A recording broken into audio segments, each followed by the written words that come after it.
A few days ago, I caught myself rewriting a simple message for almost 20 minutes. Not because it mattered, not because it would change anything, but because I didn't want to come across as too eager, too distant, too cold, or too invested. All of that, just to send something as simple as "sounds good." And in that moment, I realized something uncomfortable. This is what connection has become. Not presence, not honesty, not real communication, just careful performance, measured words, and invisible pressure behind a screen. Somewhere along the way, being available became more important than actually being present. We respond faster, but we feel less. We communicate more, but we connect less. And I didn't notice it happening. It just slowly became normal. I started missing things I didn't even realize I had lost.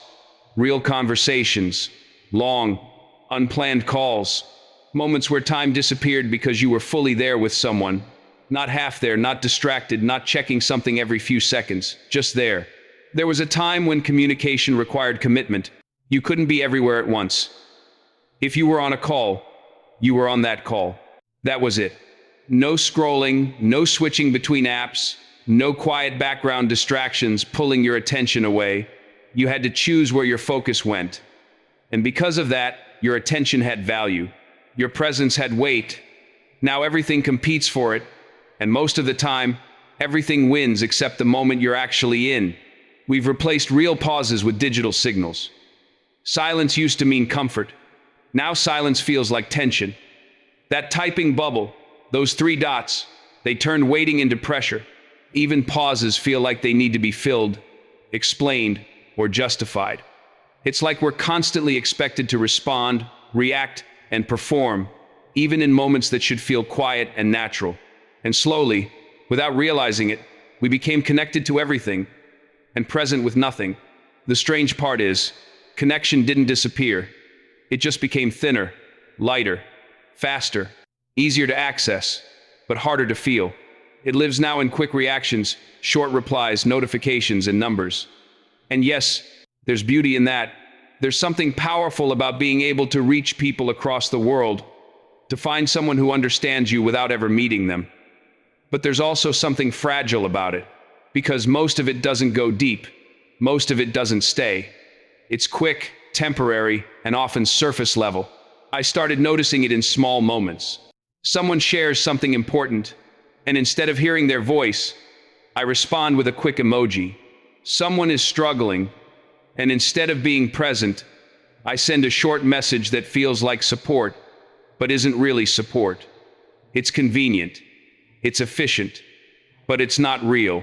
And the more I thought about it, the more I realized that I didn't want this version of connection anymore. Not because it's bad, but because it's incomplete. I don't want conversations that feel like tasks. I don't want connection that feels like maintenance. I want something slower, something real, something that doesn't disappear the moment the screen turns off.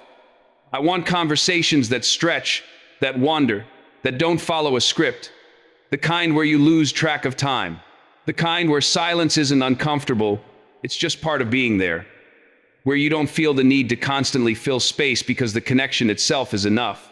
But we've convinced ourselves we don't have time for that anymore. We tell ourselves we're busy, that we're overwhelmed, that we'll get to it later. And instead, we settle for quick interactions because they're easier, faster, more convenient. But convenience has a cost, and the cost is depth. We're constantly consuming information, constantly reacting to things, constantly aware of everything happening around us.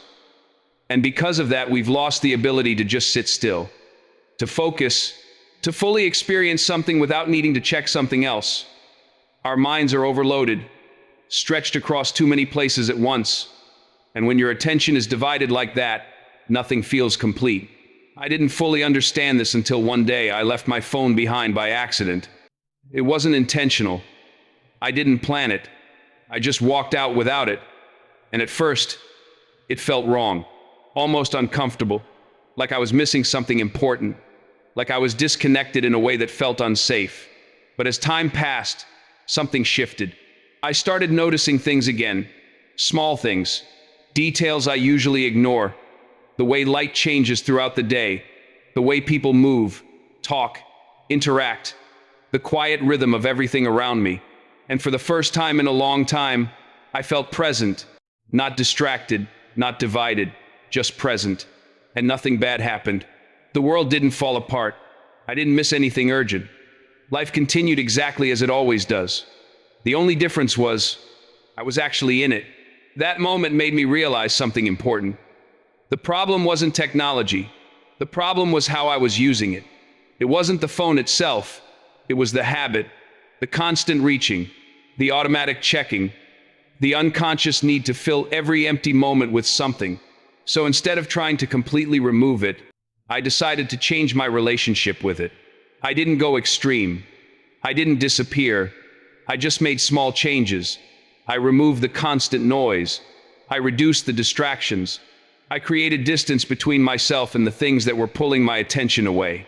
And slowly, things started to change. I started thinking more clearly. I started focusing better.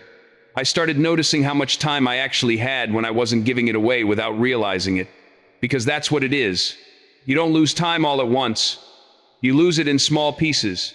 Minutes that turn into hours. Moments that disappear without leaving anything behind.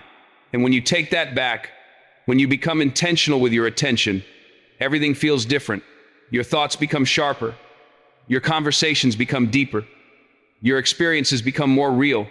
Not because the world changed, but because you did. And maybe that's the point. You don't need to escape everything. You don't need to go backwards. You just need to be more aware of where your attention goes. Because your attention is your life. Wherever it goes, your experience follows. So if you're constantly distracted, constantly pulled in different directions, constantly reacting instead of choosing, then you're not really in control of your own life. But if you slow down, even a little, if you create space, if you allow yourself to be present again, then things start to come back. Clarity, focus, real connection. Not the fast version, the real one. And that's what matters. Because in the end, it's not about how connected you are to everything. It's about how deeply you're connected to what actually matters. And that starts with one simple shift. Pay attention.